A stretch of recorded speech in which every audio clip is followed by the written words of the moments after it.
10 साल प्राइवेट नौकरी करने और नए शहर में आकर 2 महीने में 10 प्राइवेट नौकरी ठुकराने के बाद मुझे ये एहसास हुआ कि ये 65 किलो का शरीर प्राइवेट नौकरी करने के लिए तो नहीं बना है। गलत समझ रहे हैं। प्राइवेट नौकरी में मेरा मन नहीं लगता और सरकारी नौकरी मेरी औकात से बाहर है। प्राइवेट नौकरी में क्या होता है, एक प्राणी होता है जिसे हम बॉस कहते हैं। वो आदमी एक सपना देखता है और एक कंपनी खड़ी करता है। उसके बाद वो उस कंपनी में भरता है जानवर जो कि इंसानों के भेष में उस कंपनी में काम करते हैं। सपना एक आदमी देखता है और उसे पूरा करने के लिए मेहनत करते हैं हम लोग। 8 से 10 घंटे की जान तोड़ मेहनत के बाद भी बॉस से यही सुनने को मिलेगा कि आखिर ऑफिस में तुमने किया क्या। मेरे साथ भी यही था। मेरा प्राइवेट जॉब से अब दिल भर चुका था। एक तरफ था जॉब तो दूसरी तरफ था मेरा पैशन। अपने शहर की अच्छी नहीं कहेंगे, घटिया नौकरी मैंने इसलिए छोड़ी ताकि मैं अपना पैशन फॉलो कर सकूं। लेकिन नए शहर में आकर मैं उसे भूल गई और एक बार फिर चुना प्राइवेट जॉब को।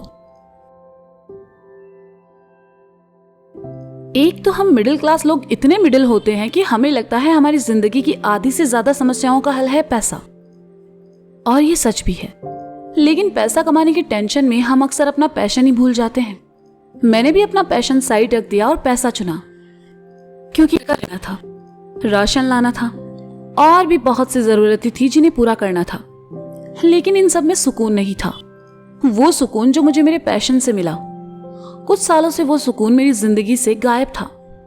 मैं पैशन और जॉब के बीच झूला झूल रही थी और इस वक्त मेरी जिंदगी में दोनों ही जरूरी थे, जबकि मुझे दोनों में से किसी एक को चुनना था। मैंने कुर्बानी दी जॉब की और जॉब को हमेशा के लिए अलविदा कह दिया। प्राइवेट नौकरी में पैसा है नो डाउट, लेकिन सुकून नहीं, फ्रीडम नहीं और पर्सनल लाइफ तो जरा भूल ही जाओ। जरा सोचो, ऑफिस से घर आकर देर रात तुम अपने बाबू से बात कर रहे हो और बीच में बॉस का कॉल आए कि राहुल कल का डाटा सबमिट क्यों नहीं किया, और इस चूतिया की वजह से तुम्हें अपना फ्यूचर वेटिंग पर रखना पड़े, तो समझ आता है कि प्राइवेट नौकरी इतनी कलेशी क्यों है। गर्लफ्रेंड से ज्यादा बॉस के कॉल्स आते हैं। माँ के बाद एक बॉस ही है जो चाहता है कि तुम कभी बीमार ना पड़ो। प्राइवेट नौकरी में फ्रीडम की बात तो करो ही मत। एक तो मुझे आज तक ये समझ नहीं आया कि प्राइवेट ऑफिस वालों को अपने एम्प्लॉय को छुट्टी देने में इतनी मौत क्यों आती है। हर इंसान है, वो उसका घर है, फैमिली है, प्ले स्टोर से डाउनलोड तो नहीं हुआ ना वो। 10-10 घंटे गधों की तरह काम करने के बाद हफ्ते में एक छुट्टी दे दोगे तो कौन सा तुम्हारी कंपनी बंद हो जाएगी। इतना काम दरअसल किसी कंपनी में होता ही नहीं है जितना ये कंपनी वाले हमें बताते हैं। बॉस का कहना है छुट्टी चाहिए तो 10 दिन पहले एप्लीकेशन डालो। बहन जो दादी मेरी आज मरी है, 10 दिन पहले क्या उसकी 13वीं के लिए एप्लीकेशन डालूं मैं? ऐसे ऑफिस से सीधा रेजिग्नेशन लेटर ना दूं मैं? हाँ, सच में यार, प्राइवेट नौकरी में एम्प्लॉय की कोई जिंदगी नहीं होती। जब तक बॉस के हिसाब से चलोगे सब सही, और जैसे ही उनकी जरूरत खत्म कोई भी बेकार सा बहाना देकर तुम्हें जॉब से निकाल देंगे। जैसे कह देंगे कि राहुल तुम्हारे हाथ से बनी चाय में अब वो टेस्ट नहीं आता। अरे बहन जो सॉफ्टवेयर इंजीनियर है वो चाय वाला थोड़ी है। हाँ वो बात और है, प्रमोशन के चक्कर में यूट्यूब से सीखकर तुम्हारे लिए ग्रीन टी बना ले रहा है वो। खैर, प्राइवेट नौकरी में पैसा है, वो भी सिर्फ उतना ही कि तुम अपनी ईएमआई भर सको। बाकी घर खर्च के लिए तो तुम्हें दोस्तों से उधार लेना ही पड़ेगा। लेकिन पैशन में पैसा भी है, फ्रीडम भी है और सुकून तो है ही है। अगर तुम में टैलेंट है और तुमने उसे पहचान लिया तो जो 10 घंटे की मेहनत प्राइवेट नौकरी करने में करते हो उसकी आधी भी अगर अपने पैशन को दी तो कसम से जिंदगी में कभी मुड़कर नहीं देखना पड़ेगा, क्योंकि सब तुमसे आगे निकल चुके होंगे। वैसे भी किसी महान औरत ने कहा है कि नौकरी के पीछे मत भागो, पैशन के पीछे भागो। कर्जा झक मार के मेरा मतलब पैसा झक मार के तुम्हारे पास आएगा। ज्यादा नहीं सोचो, वो औरत मैं ही हूं।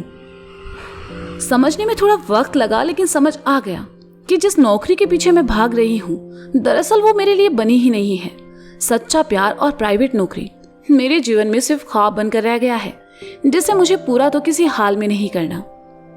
मेरे लिए बना था उटपटांग कहानियां लिखना, जिसकी बदौलत पैसा, सुकून, फ्रीडम, नाम और फेम सब मिल जाता है। लोग मुझे कहानियों की एकता कपूर कहते हैं। मुझे कोई पूछता है कि क्या करती हो मैं कहती हूँ मैं राइटर हूँ। पैसे कमाने के लिए क्या करती हो? बस यहाँ आकर मेरी बोलती बंद है, क्योंकि अगर चुप रही तो मेरे दिमाग की नस फट जाएगी, और अगर बता दिया कि कितना कमा लेती हूँ तो इनकी। खैर जाने दो, अभद्र भाषा का प्रयोग नहीं करते, पहला ऑडियो ब्लॉग है। वैसे शुरुआत में 2 बार कर चुकी हूँ। तो मेरा बस इतना ही कहना है कि अगर सच में तुम्हारा कोई पैशन है और तुम्हें लगता है कि वो तुम्हें आगे लेकर जाएगा, तो मेरी बात मानो, अपना पैशन फॉलो करो। किसी और के सपने पूरे करने के लिए मेहनत करने से अच्छा है अपने सपनों के लिए मेहनत करो। और उसके बाद भी अगर कोई आकर तुम्हारी नौकरी का ज्ञान पे ले तो उसके पिछवाड़े पर लात मारो और उससे कहो भाग जाओ यहाँ से। तो thank you guys. Shut up Sanjana का ये पहला एपिसोड था। जिंदगी में ऐसे जुड़े और भी कई मजेदार टॉपिक्स पर हम बात करेंगे। अगर ये एपिसोड पसंद आया हो तो इसे लाइक करो, और अगला एपिसोड किस टॉपिक पर होना चाहिए ये कमेंट सेक्शन में जरूर बताना। मिलते हैं अगली बार, तब तक के लिए bye bye and be happy.